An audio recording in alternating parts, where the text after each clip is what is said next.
Welcome to the Tech Egg. Don't get scrambled. Enjoy the video. Start by organizing your dataset and environment so you can move fast.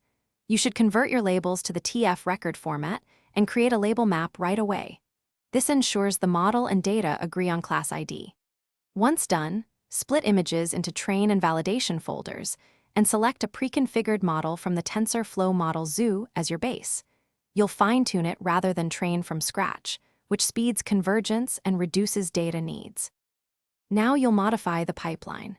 Config to match your dataset.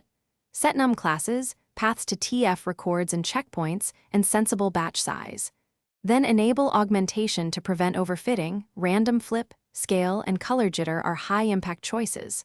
Start training and watch the loss and MAP metrics. If loss plateaus or MAP stalls, reduce the learning rate or increase augmentation. Make frequent checkpoints so you can resume or export the best-performing snapshot without losing progress. Finally, export your trained model to the saved model format and run inference on unseen images and video to validate behavior. Once it works, optimize for deployment, consider quantization or TensorRT if you need speed or smaller size. If performance is poor, check label quality and class imbalance first, then tweak augmentation and learning rate, sometimes reducing model complexity or gathering more samples for struggling classes fixes errors quickly. Keep one clear checkpoint as your stable release. Thanks for watching. Consider subscribing if I helped unscramble your problems.